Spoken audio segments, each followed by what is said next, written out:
দেখুন সবাই সবাইকে দেখলাম ল্যাংচা খাওয়াচ্ছে আজকে, তো আমি ভাবলাম যে আমার বউকে একটুখানি খাইয়ে দেখি। বাট অ্যাকচুয়ালি একটু বেশি মিষ্টি। মধ্যবিত্তকে শুষে শুষে যতদিন উন্নতি হতে পারে হোক, তারপরে মধ্যবিত্ত যেদিন থাকবে না সেদিন দেখুন কে টাকা যোগান দেয়।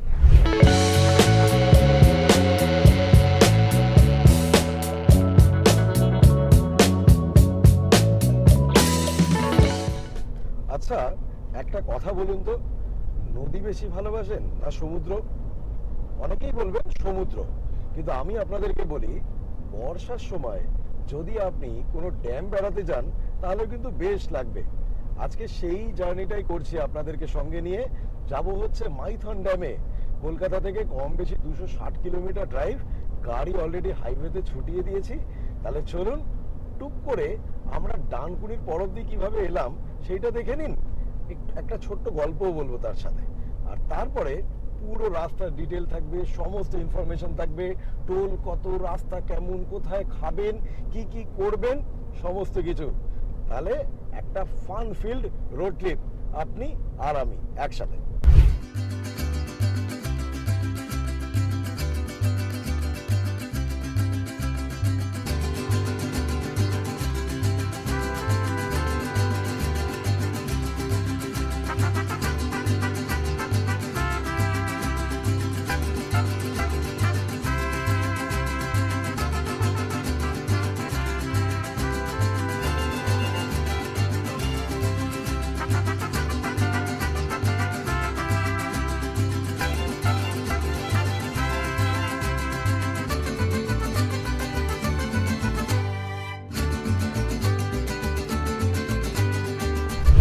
টোল প্লাজা অবধি কিন্তু এখন রাস্তা বেশ খারাপ, মানে বেশ খারাপ। বম্বে রোড যেটা দিয়ে ধরুন আমরা কোলাঘাট যাই, সেই রাস্তাটার একটা সুবিধা হচ্ছে কি আপনার খুব বেশি কিন্তু ইনিশিয়ালি খুব বেশি জ্যাম বা কিছু হয় না। এক্ষেত্রে দেখলাম ঠিক তার উল্টো, ডানকুনি অবধি রাস্তা খারাপ, তারপরে এখন রাস্তাটা ভালোই পাচ্ছি।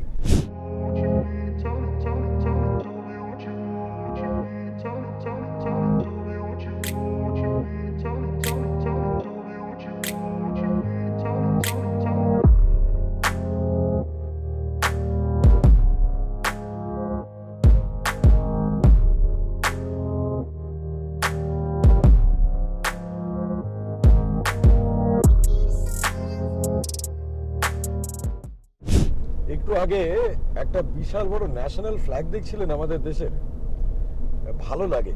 তবে আমার একটাই রিকোয়েস্ট, যারা নিজের বাড়িতে বা নিজের ইনস্টিটিউশনে বা যে কোনো জায়গায় ন্যাশনাল ফ্ল্যাগ তুলেছেন, তারা এটা মাথায় রাখবেন যে ফ্ল্যাগ তোলা এবং নামানোর কিন্তু বেশ কিছু নিয়ম আছে।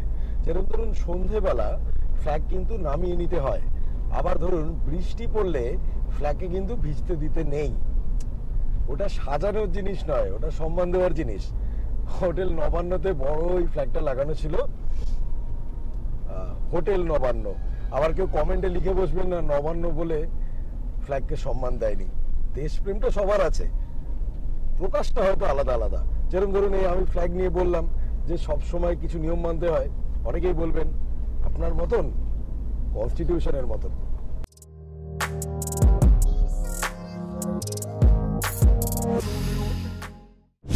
আপাতত আমরা ডানকুনি থেকে প্রায় 30 কিলোমিটার মতন এসে গেছি। রাস্তা কিন্তু এদিকে ভালোই আছে, রাস্তার কন্ডিশনও ভালো। কিছু কিছু জায়গায় একটু আপনার ওই আন্ডারপাসগুলো দিয়ে যেতে হচ্ছিল ইনিশিয়ালি, এখন রাস্তা ঠিকই আছে, ভালো লাগছে। দেখুন যারা আমরা গাড়ি চালাতে ভালোবাসি না, আর তারা আমরা এত টাকা টোল দিই কেন, আর টোল দিয়ে এই ন্যাশনাল হাইওয়েগুলোতে আসি কেন? যাতে একটু আনন্দ করে গাড়িটা চালাতে পারি। তার মানে যে খুব জোরে চালাতে হবে তা কিন্তু একদম নয়। আমার প্রচুর লং ড্রাইভের ভিডিও আপনারা দেখেছেন, আছে চ্যানেলে, জানেন যে প্রচুর স্টেটে, মানে কলকাতা থেকে বহু স্টেটে আমি গেছি, কিন্তু আমি কিন্তু মোরাললেস একটা 80-100 স্পিড মেনটেন করি। তাতে না খুব রিল্যাক্স ওয়েতে আপনি চালাতে পারবেন। আর এই চারিদিকটাকে তো এনজয় করতে হবে, রেস করতে নেমেছি নাকি।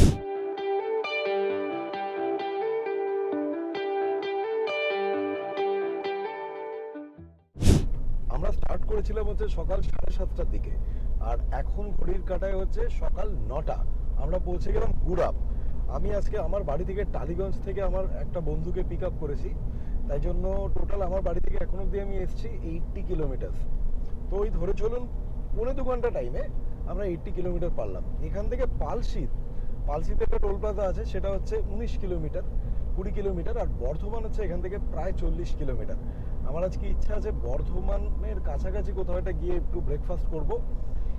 আস্তে আস্তে খিদেটা পাচ্ছে, ওই খিদেটা পেলেই সমস্যা হয়ে যায়, বুঝলেন তো।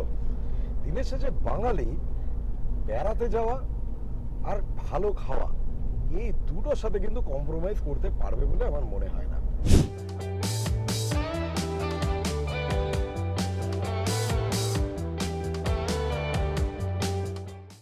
একটা জিনিস লক্ষ্য করে দেখেছেন যে বর্ষাকালে আপনি হাইওয়েতে এলে বৃষ্টি পাবেনই পাবেন। কলকাতায় কিন্তু এই বৃষ্টি জিনিসটা এখন অনেক কমে গেছে। আমার একজন বন্ধু আছে, ও অ্যাকচুয়ালি এনভায়রনমেন্টাল স্টাডিজ নিয়ে পড়াশোনা ওর, এবং ও কলেজেই পড়ায়। তো আমাকে বলছিল যে এই পলিউশনের জন্য নাকি আজকাল শহরাঞ্চলে, ভারতের শহরাঞ্চলে নাকি বৃষ্টি কমে যাচ্ছে। এই ওপরে নাকি অনেক রিসার্চও হচ্ছে। যদি এটা সত্যি হয় তাহলে কিন্তু এটা বেশ ভয়ঙ্কর। শহরগুলো যে গরম বেশি, শীত অত্যন্ত কম, এটা তো সত্যি। যদি বৃষ্টিটাও কমে যায় তাহলে জলস্তরটা আরো নামবে।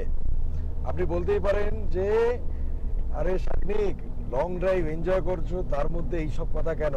আরে দাদা, জলই যদি না খেতে পারেন, নিঃশ্বাসই যদি না নিতে পারেন, গাড়ি কি করে চালাবেন? বৃষ্টি নেমে গেছে আপাতত হাইওয়েতে, আর হাইওয়েতে বৃষ্টি মানে চারিদিকে সবুজটা আরো সুন্দর, আরো সবুজ।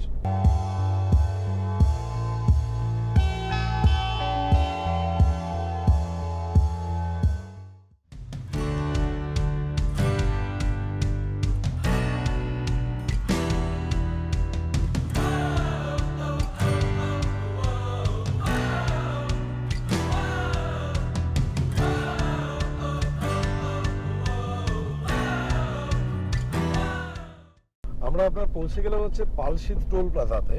আমরা এখন অব্দি খাওয়ার জন্য থামিনি, বৃষ্টিও পড়ছে, থামলাম না।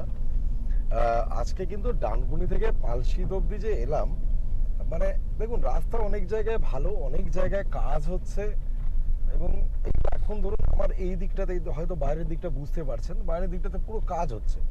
এগুলো হয়তো সমস্ত কিছু হয়ে গেলে হয়তো দেশ দারুণ হয়ে যাবে, কিন্তু যতদিন না দেশ দারুণ হচ্ছে ততদিন আমাদেরকে যদি এত দারুণ দারুণ টোল ট্যাক্স দিতে হয়, আর সেটা প্রায় প্রত্যেক 50 কিলোমিটার অন্তর, তাহলে তো দেশকেও তো বুঝতে হবে যে তার সমস্ত নাগরিক তো দারুণ নয়, তারা তো সাধারণ। একটা গাড়ি কিনবো, একবার গাড়ি কেনার সময় একটা রোড ট্যাক্স দেবো, তারপরে আবার প্রত্যেকদিন জার্নি করার সময় আলাদা করে রোড ট্যাক্স দেবো। মানে এটা একটু ভাবার দরকার আছে বই কি। কিছু কিছু জিনিস বোধহয় ভাবলে ভালো। ঠিক যেরকম আপনি আর আমি নিজের চিকিৎসার দায়িত্ব নেওয়ার জন্য আমরা নিজেদের মেডিক্লেম নিজেরা কিনি, যাতে সরকারের উপরে দায় না যাবে। মানে সরকারি হাসপাতালে যাতে সরকারকে নিজের টাকা খরচা করে চিকিৎসা না করাতে হয়, তাতেও সরকার 18% জিএসটি বসিয়ে দিয়েছে। ভাবতে হবে, একটু ভাবা উচিত।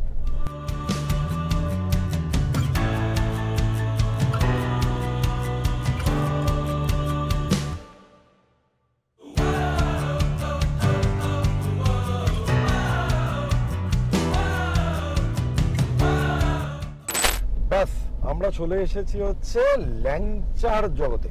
মানে ল্যাংচা কুটির, ল্যাংচা কটেজ, ল্যাংচা ভবন, ল্যাংচা খানা, ল্যাংচা কি কি দাঁড়ান দেখতে দেখতে যাচ্ছি।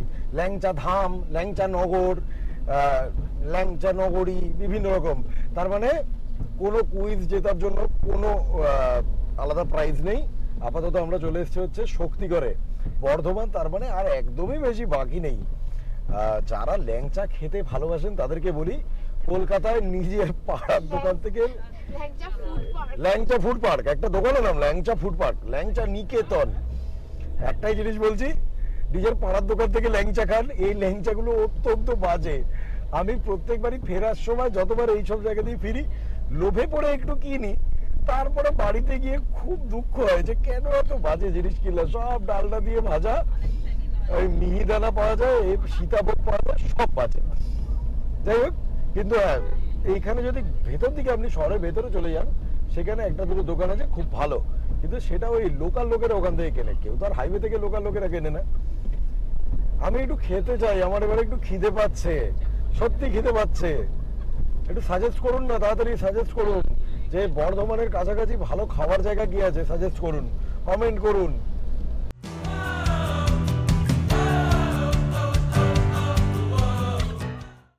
আমরা একটু আগে আপনার ল্যাংচা নিয়ে এমন বলেছি, আমার মনে হচ্ছে ল্যাংচা বা ল্যাংচা বিক্রেতারাই পথ অবরোধ করে দিয়েছে, কিছু একটা হয়েছে। বিশাল জ্যাম, বিশাল জ্যাম, মানে গাড়ি এগোচ্ছেই না বলতে গেলে। ऐसे कैसे चलेगा आई डोंट नो। খিদে পাচ্ছে, মানে ডেস্টিনেশন ডাকছে, বৃষ্টি পড়ছে, কিন্তু গাড়ি এগোচ্ছে না।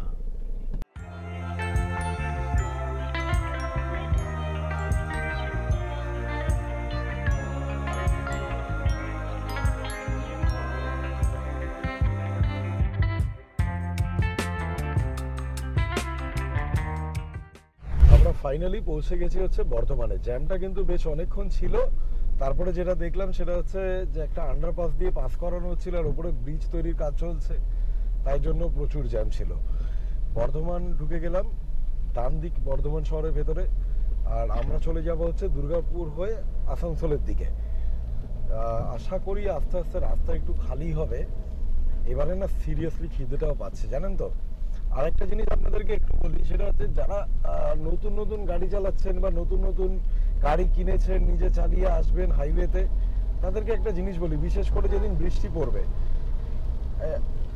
যখন আপনারা কোনো লরি বা বড় কোনো গাড়ির পেছনে যাবেন না, ওর যে চাকাটা যখন ঘোরে বৃষ্টির ছাড়টা পুরো আসে কিন্তু, আর সেটা কিন্তু মানে পুরো আপনার কাঁচ ফাঁচ পুরো ভরে দেবে। ওয়াইপার চললেও আপনাদের যে ওয়াশার ফ্লুইড হয়, যেটা ওয়াইপার ওয়াশার ফ্লুইড, সেটাকে ঠিকঠাকভাবে ভর্তি রাখবেন, এবং তাতে একটা রকম সলিউশন পাওয়া যায়, 20 টাকা করে দাম হয়, 20-25 টাকা, ওইটা মিশিয়ে দেবেন। শুধু জল কখনো ঢালবেন না, জলের সাথে শ্যাম্পু, অনেকের একটা ধারণা আছে শ্যাম্পুগুলো দিয়ে দেবো, দেবেন না। শ্যাম্পুর কিছু এলিমেন্ট থাকে যেগুলো আপনার ওই ওয়াশার ওইটা মুখটাকে ক্লগ করে দেবে কয়েকদিন বাদে, তখন আপনি ওটা মারলে ওই জলটা আর বেরোবে না। টুকরো টুকরো খরচা হয় গাড়িতে, কিন্তু তাহলে জানবেন গাড়িটাও ভালো থাকে। আবার রাস্তা, আর আমি এরপরে খাওয়ার জায়গায় গিয়ে আপনাদের সাথে দেখা হচ্ছে।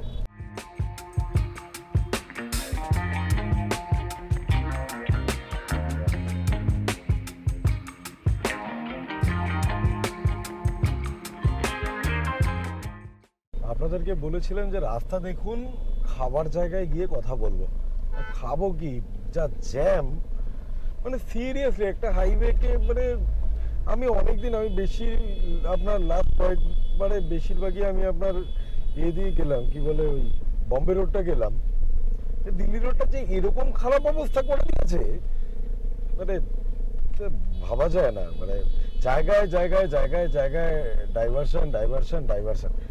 যদি এত ডাইভারশন হয়, যদি আমি আধ ঘন্টা 45 মিনিট করে করে জ্যামে আটকে থাকি, এরকম ভাঙাচোরা রাস্তা দিয়ে যাই, তাহলে তুমি ভাই ততদিন অব্দি টোলটাকে অন্তত বন্ধ রাখো, ওটা নিয়ে যাব, কিন্তু বেনিফিটটা আসছে আসছে, আর আমি টাকাটা দিচ্ছি আজকে থেকে। ননসেন্স, মানে এগুলো নিয়ে আমাদের দেশে অ্যাকচুয়ালি কেউ কিছু বলে না। আমরা এত পলিটিক্যালি ডিভাইডেড না, নিজেদের স্বার্থটা বুঝি না। রাজনীতিবিদরা কিন্তু নিজেদের স্বার্থটাই বোঝে, ওরা যেই লঙ্কায় যায় সেই রাবণ হয়। আমরা কি, এই ধরুন এখন যে ধরুন বিজেপি সাপোর্টার হবেন, আমি নাম করেই বলছি, সে বলবেন হ্যাঁ তো টোল কি নেবে না, নাহলে দেশের উন্নতি কি করে হবে। হ্যাঁ দিন দাদা, দেশের উন্নতি করুন, মধ্যবিত্তকে শুষে শুষে যতদিন উন্নতি হতে পারে হোক, তারপরে মধ্যবিত্ত যেদিন থাকবে না সেদিন দেখুন কে টাকা যোগান দেয়।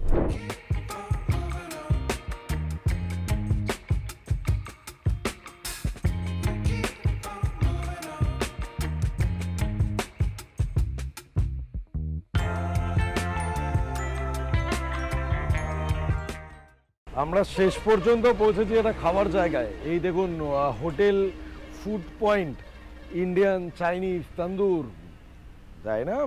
আপাতত যা হোক একটা কিছু খেলেই হলো। আমি জেনারেলি ওই পুরি সবজি বা ডিম পাউরুটি এই জাতীয় জিনিসই প্রেফার করি সকালবেলা। দেখা যাক কিছু একটা খাই আগে।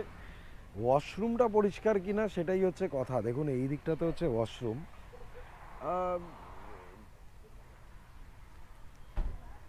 খুব বিশাল কিছু এক্সপেক্ট করবেন না এটা থেকে, আমরাও করছি না, জাস্ট আর কিছু পাচ্ছিলাম না, অনেকক্ষণ ধরে চালাচ্ছি।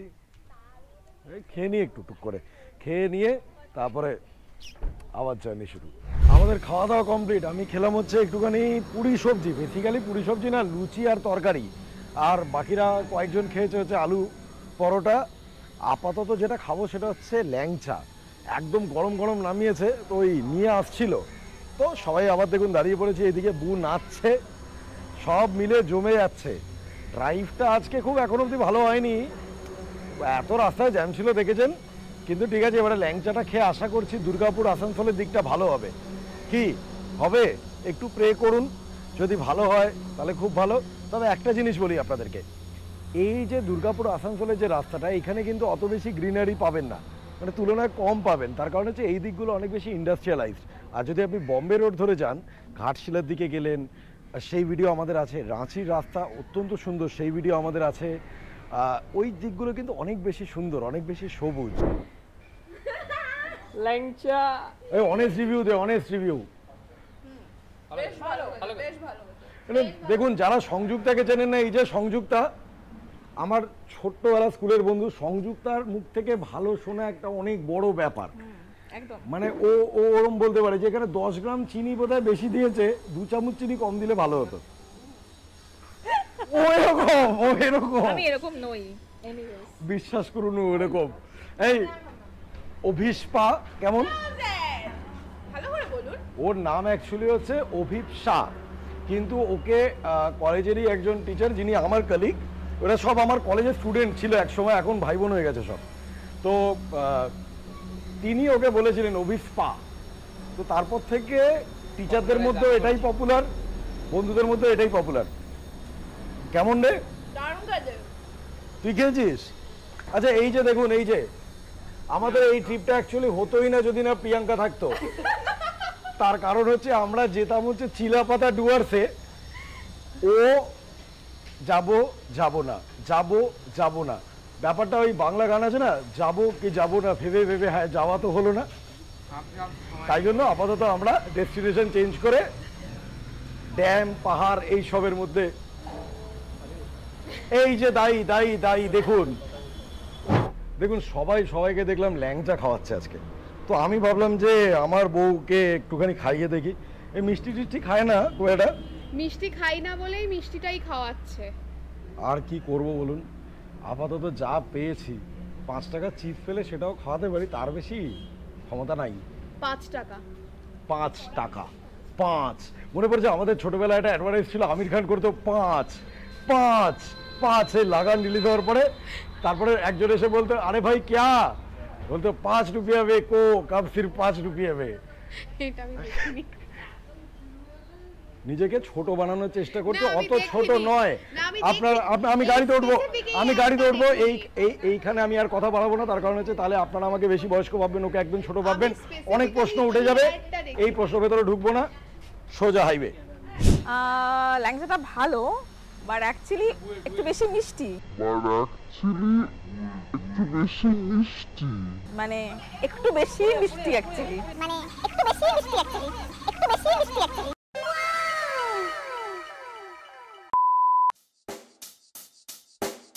Check the mic and make sure it sound right, boys.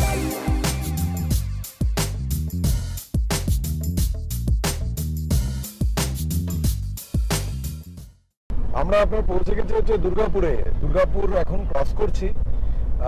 Bardhaman অব্দি রাস্তাটা যেরকম খুব খারাপ ছিল, বর্ধমান থেকে দুর্গাপুর কিন্তু তুলনামূলকভাবে বেটার, যদিও ইনিশিয়াল পার্টটাতে আপনারা বেশ কিছু ওই আন্ডারপাস গুলো বা উপরে ব্রিজগুলোর কাজ হচ্ছে বলে রাস্তা একটু কনজেস্টেড থাকছে, সিঙ্গেল লেন দিয়ে পুরো পাস করছে তো সমস্ত গাড়িগুলো, তাই একটু টাইম নিয়ে আসবেন। এখন বিশেষ করে আরো বর্ষাকাল হওয়ার জন্য রাস্তায় কাদা, আরো স্লো মুভ করছে, তাই এই দিকটাতে যদি আসেন তাহলে আমার সাজেশন থাকবে অলওয়েজ একটু বেশি টাইম হাতে নিয়েই বেরোন।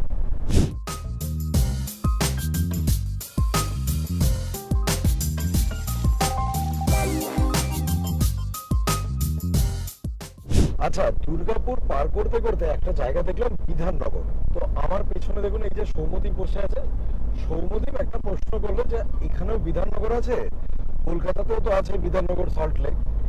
তার কারণ হচ্ছে এই যে দুর্গাপুর, এই দুর্গাপুরকে তৈরি করার পেছনে সবচেয়ে বড় কাণ্ডারি তিনি হচ্ছেন আমাদের বাংলার সবচেয়ে প্রথম মুখ্যমন্ত্রী ডক্টর বিধানচন্দ্র রায়।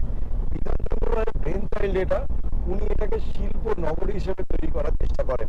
ভেবে দেখুন, যখন স্বাধীনতার পরে পুরো দেশ তো ধুঁকছে, ব্রিটিশরা তো সব লুটে শেষ করে দিয়ে গেছে। সেই দিনে যারা পলিটিশিয়ান ছিল তাদের কাছে কিন্তু অনেক চ্যালেঞ্জ ছিল। দেশে কমিউনিকেশন বলতে কিছু নেই, দেশের কাছে টাকা কড়ি কিছু নেই, স্কুল নেই, কলেজ নেই, শিক্ষা নেই, হাসপাতাল নেই। তখনকার পলিটিশিয়ানরা কিন্তু একটা শিল্প নগরী তৈরি করা, আইআইটি তৈরি করা, আইআইএম তৈরি করা, এইগুলোতে মন দিয়েছিল। আর আমরা এখন কি করি? থাক, সেটা নয় নাই বললাম, বললে তো আবার অনেকে রাগ হবে। কিন্তু নিজেরাই ভেবে দেখবেন যে আপনার করোনার সময় আপনাকে হসপিটাল বাঁচিয়েছিল না মন্দির মসজিদের দালান? ভেবে দেখুন। আপনি কি আমার সাথে লং ড্রাইভে যেতে চান? সেক্ষেত্রে আপনাকে জানিয়ে রাখি, আমাদের একটা কার ওনার্স গ্রুপ রয়েছে। আমরা অনেকগুলো গাড়ি মিলে একসাথে মাঝে মাঝেই লং ড্রাইভে বেরিয়ে পড়ি, কিন্তু শর্ত দুটো। এক হচ্ছে আপনার ফ্যামিলি নিয়ে আপনাকে ট্রাভেল করতে হবে, আর দ্বিতীয়, আপনি কোনোভাবেই ইনটক্সিকেটেড অবস্থায় কিন্তু গাড়ি চালাতে পারবেন না। আর আরেকটা জিনিসও বলে রাখি, এক্ষেত্রে কিন্তু কোনো রকম চার্জেস নেই, বা আমাদের যে গ্রুপ রয়েছে বা ক্লাব রয়েছে যাই বলুন, সেক্ষেত্রে কোনো মেম্বারশিপ চার্জেসই নেই।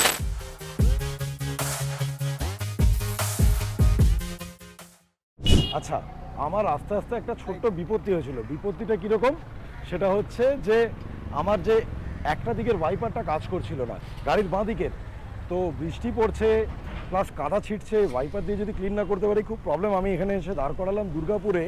এই জায়গাটা হচ্ছে ফরিদপুর জিটি রোড, দুর্গাপুর। ওরা সব রকম গাড়ির কাজ করে এবং আমি দেখছিলাম সব ভালো ভালো গাড়ি। মানে দেখুন, এদিকে আর্টিগার কাজ করছে, এদিকে আপনার স্করপিওর কাজ করছে, সামনে একটা হন্ডা সিটি আছে, আমার এক্সইউভি 500 খুব কম টাকায়, মাত্র 50 টাকায় ভাইপারের ব্যাপারটাকে মিটিয়ে দিল। এবং এই যে দোকানটা দেখুন, কৃষ্ণা অটো সেন্টার, এনাদেরই সব মিস্ত্রি। এখানে অনেকগুলো দোকান আছে এরকম ব্যাটারি ফ্যাটারি সব কিছুর। আপনাদের সাথে নাম্বারটা একটু শেয়ার করে দিই, লিখে নিন যদি প্রয়োজন পড়ে কোথাও। 8170038080, 8170038080। আরেকটা নাম্বার হচ্ছে 9851710746। এই দুটো নাম্বার আপনাদের সাথে শেয়ার করে দিলাম। যদি কখনো হাইওয়েতে অনেক সময় তো টুকটাক গাড়ি খারাপ হতে পারে, প্রবলেম হতে পারে, এনাদের ফোন করলে যদি মোটামুটি 50 কিলোমিটারের মধ্যে থাকে এনারা তাহলে মিস্ত্রি পাঠিয়ে দেয় এখান থেকে। সেক্ষেত্রে একটু এক্সট্রা চার্জেস নেন, কিন্তু আপনার গাড়িটা সেরে যাবে।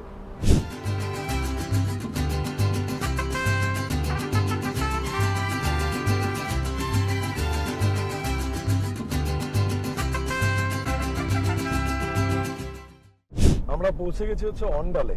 তো আপনাদেরকে আপডেটটা বলি যে দুর্গাপুর থেকে অন্ডাল অব্দি রাস্তা কিন্তু খুবই ভালো, কোনো সেরকম কোনো কাজ হচ্ছে না, তাই জন্য কোনো বাইফার্কেশন, কোনো ডাইভারশন কিচ্ছু নেই। রাস্তার কন্ডিশন অত্যন্ত ভালো, খুবই কম সময় লাগবে এই স্টেজটা আসতে। এই অন্ডালে তো এখন একটা এয়ারপোর্টও করেছে আপনারা জানেন, যদিও সেখান থেকে খুবই কম ফ্লাইট ছাড়ে। যেই ক্যালকুলেশনে করা হয়েছিল যে হয়তো এরকম জায়গায় একটা এয়ারপোর্ট করলে, কলকাতা শিলিগুড়ির মাঝখানে এই থার্ড এয়ারপোর্টটা করলে হয়তো এই অঞ্চলের প্রচুর লোক হয়তো ফ্লাইটে উঠবে, কিন্তু সেটা হয়নি। তার একটা বড় কারণ হচ্ছে আপনারা জানেন যে এই আসানসোল দুর্গাপুর এই বেল্টটাতে সেল মানে স্টিল অথরিটি অফ ইন্ডিয়ার এখানেই হেড অফিস ছিল, কিন্তু লাস্ট কয়েক বছরে কিন্তু সেই সমস্ত হেড অফিসকে, ইস্পাত ভবন সমস্ত কিছুকে তুলে নিয়ে যাওয়া হয়েছে অন্য রাজ্যে। সেন্ট্রাল গভর্নমেন্ট অর্গানাইজেশন এক্ষেত্রে তো কারোর কিছু করার নেই, তারা মনে করেছেন নিয়ে গেছেন, কেন জানা নেই। এবং স্বাভাবিকভাবে হেড অফিসগুলো সরে গেলে এমপ্লয়মেন্টটাও কমে যায়, এবং যারা বড় অফিসার তারাই তো প্লেনে যায়, ছোট চুনোপুটিরা তো প্লেনে যেতে পারে না, তাই এয়ারপোর্টটাও একটু সাফার করছে। আমি এক্সপেক্ট করবো যে আমাদের স্টেটে আরো ভালো করে ইন্ডাস্ট্রিয়ালাইজেশন হবে। আমাদের রাজ্য সরকার, কেন্দ্রীয় সরকার সবাই চেষ্টা করবে। তার কারণ হচ্ছে ইয়াং জেনারেশনে কিন্তু চাকরি চাই, ভাঁওতাবাজির গল্প তা সে যে দলই দিক সেটা কিন্তু ইয়াং জেনারেশন চায় না।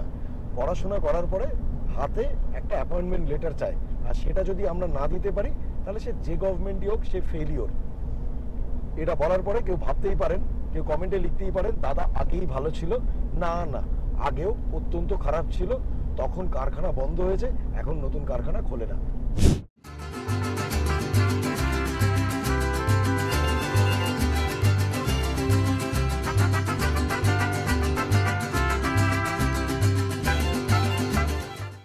তো আমরা ফাইনালি পৌঁছে গেছি হচ্ছে আপনার আসানসোলে। আসানসোল আসতে কিন্তু একদম বেশি সময় লাগেনি। দুর্গাপুর অন্ডাল, তারপরে চোখের নিমেষে আসানসোল পৌঁছে গেছি। রাস্তার কন্ডিশন অত্যন্ত ভালো। এখান থেকে মাইথন হচ্ছে মোটের উপরে 50 কিলোমিটার মতো। রাস্তাটা খুব সুন্দর, কোনো প্রবলেম হবে না। একবার আসানসোল পৌঁছে গেলেন মানে কিন্তু আপনি মাইথন প্রায় পৌঁছেই গেলেন। আসানসোল থেকে রাস্তা অত্যন্ত ভালো, মোটামুটি 20 কিলোমিটার পরে আপনারা পৌঁছে যাবেন বরাকর, এবং সেই বরাকর থেকে ডান দিকে টার্ন নিলে মাত্র 3 থেকে 4 কিলোমিটারের মধ্যেই হচ্ছে মাইথন ড্যাম। আশা করি আপনারা মাইথন গেলে, বিশেষ করে শীতকালে বা বর্ষাকালে, আপনারা যথেষ্ট এনজয় করবেন। আর মাইথনে কোথায় থাকবেন, কি কি করবেন, সারাদিনে কিভাবে সময় কাটাবেন, তার জন্য আমাদের আরেকটা ভিডিও আসছে। যারা এখনো এই চ্যানেলটাকে সাবস্ক্রাইব করেননি তাদের কাছে অনুরোধ করব চ্যানেলটাকে সাবস্ক্রাইব করে নিন, যাতে এরকম আরও অনেক লং ড্রাইভের ভিডিও আপনারা দেখতে পান, তা সে কলকাতা থেকে কাছেই হোক বা দূরেই হোক। তাহলে এই অনুরোধ নিয়ে আজকের ভিডিওটা এখানেই শেষ করছি। খুব তাড়াতাড়ি দেখা হচ্ছে আপনাদের সাথে মাইথনের এপিসোড 2 নিয়ে। আর তারপরেই আমাদের শুরু হয়ে যাবে কলকাতা থেকে নৈনিতাল অবধি একটা লং ড্রাইভের ভিডিও। তাই জন্য চ্যানেলটাতে চোখ রাখতে ভুলবেন না কিন্তু।